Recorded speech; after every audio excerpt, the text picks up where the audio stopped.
Ang Cavite ay isa sa mga probinsya ng Pilipinas na nangunguna sa laki ng bilang ng populasyon. Sa ganitong kondisyon, ang isa sa mga pangunahing hinaing ng mga taga-Cavite sa kasalukuyan ay ang masikip na trapiko sa mga importanteng kalsada ng probinsya. Ang napakalaking bilang ng populasyon nito ay nagbigay din ng suliranin sa kalagayan ng mga mananakay na nag-uunahan upang makasakay sa mga public transportation. Isa sa mga pinapangarap ng mga commuter ng Cavite ay ang nalalapit na pagtatapos ng LRT Cavite Extension na aabot sa barangay ng Nyog sa Bacoor, Cavite. Kasama na rin ang panukala na paabutan ang linya ng LRT hanggang sa lungsod ng Dasmariñas sa pagsapit pa ng susunod na dekada.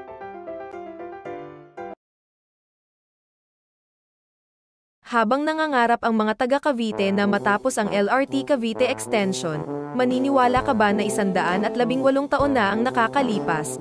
Ang Cavite ay mayroong isang maayos na sistema ng serbisyo ng tren na nagsasakay ng mga pasahero at mga kalakal mula sa lungsod ng Cavite hanggang sa Maynila at pabalik.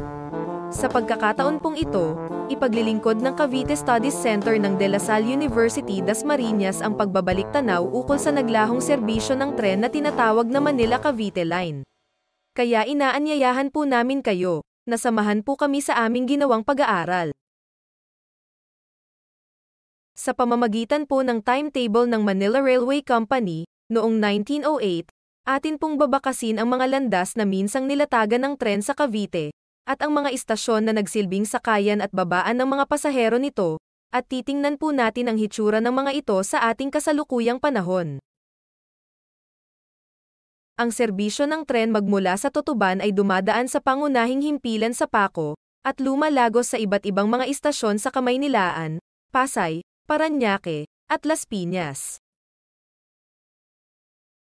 Ang unang istasyon ng tren sa Cavite ay ang Zapote. Makikita po natin sa satellite photo ng Google Earth, ang minsang linya ng riles ng tren sa Las Piñas na ngayon ay isa ng kalsada at naglalagos sa ilog ng Zapote. Ang istasyon ng tren sa Zapote ay nasa lugar na sakop ngayon ng area ng Palengke. Magmula sa istasyon ng tren sa Zapote, ang linya ng tren ay magtutuloy sa istasyon nito sa Bacoor.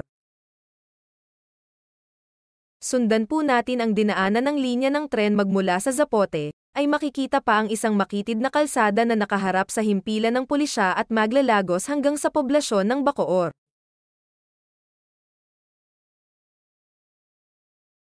Lumilitaw sa ginagawa po nating pagtunton sa kahabaan ng makitid na kalsada na dating daanan ng tren, na ang kinaroroonan ng dating istasyon ng Bacoor ay nasa lokasyon na ito. Magmula sa Bacoor, ang linya ng riles ng tren ay patutungo na papunta sa susunod nitong istasyon sa Binakayan.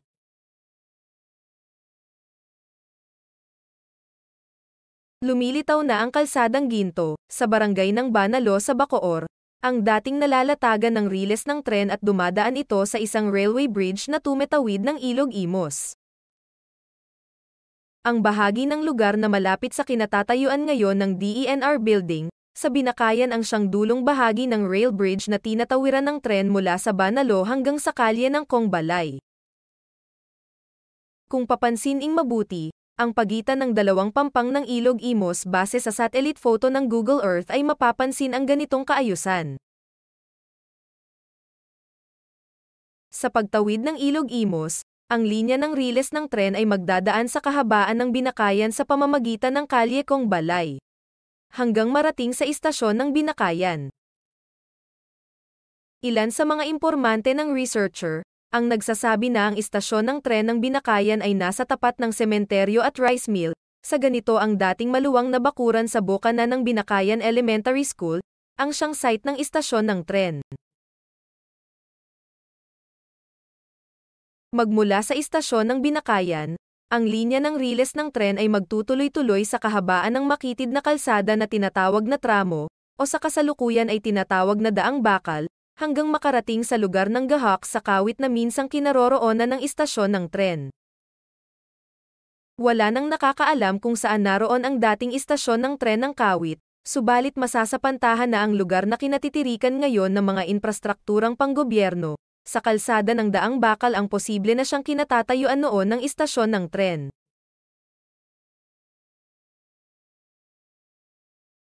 Magmula sa istasyon ng tren sa Gahak, magtutuloy ang linya ng tren sa istasyon ng San Juan na sakop ng Noveleta. Mapapansin pa rin na ang kahabaan ng kalsada mula sa Gahak hanggang sa Noveleta ay tinatawag pa rin ngayon na Daang Bakal.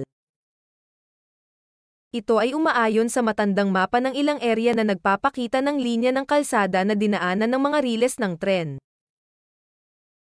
Wala na ring bakas ng lugar na minsang kinaroroonan ng istasyon ng San Juan, subalit ang lohika ng heograpiya, ang magbibigay sa atin ng isang matalinong sapantaha, na ang lugar na ito na malapit sa mismong pangunahing highway, at makitid na daan ng bakal ay dito minsang nakatayo ang istasyon ng San Juan.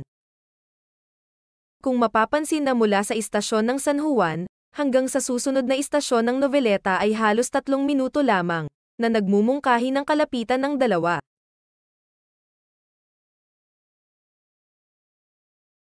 Inaanyayahan ko kayo na tingnan ang area ng istasyon ng Noveleta, dahilan po sa ang lugar na ito ay napakahalaga sa pag-unawa ng dalawang interseksyon ng serbisyo ng tren sa probinsya ng Cavite sa mga kapanahunang iyon.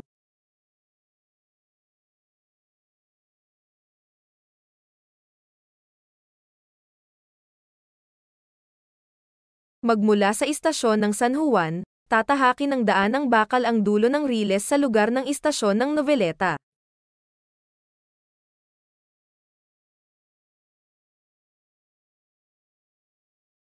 Makikita po sa ginagawa nating superimposition ng lugar na mula sa Google Satellite Photo, at ng matandang mapa ng lugar na mayroong dalawang ikutan ang tren, ang una ay papunta ng linyang Cavite at ang ikalawa ay linyang Naik. Isa sa posibilidad na sa area na kinaroroonan ng Barangay Hall ng San Rafael, sa Noveleta, ang minsang kinatatayuan ng Noveleta Station. Dahilan sa mula sa kabilang panig ng kalye paharap sa Barangay Hall, ay makikita pa ang isang makitid na kalsada na bahagi ng Manila-Cavite Line, papunta sa lungsod ng Cavite. Kung titingnan ang matandang mapa ng riles ng tren sa Cavite ay matutuntun po natin ang dinaanan nito. Sa unang mapa ng Google Earth Satellite Photo ay makikita po ninyo ang linyang asol na siyang pangunahing kalsada mula sa Noveleta hanggang sa loob ng Cavite City. Sa ikalawang mapa ay makikita po naman ninyo ang linyang dilaw na kumakatawan naman sa linya ng riles ng tren mula Noveleta hanggang sa loob ng Cavite City, na dito mapapansin na ang linya ng riles ng tren ay higit na malapit sa dalampasigan.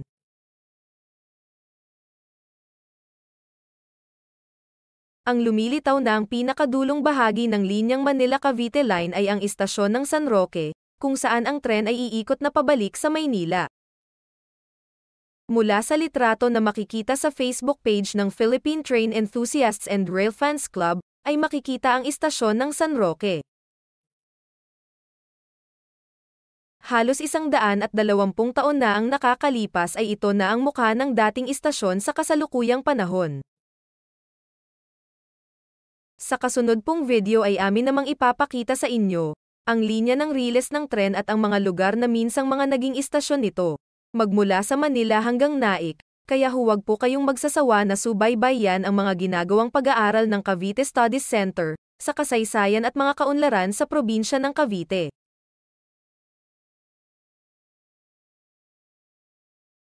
Muli po kaming nagpapasalamat sa inyong ginawang panunood sa aming educational video. Hanggang sa susunod, magsama-sama po tayong muli.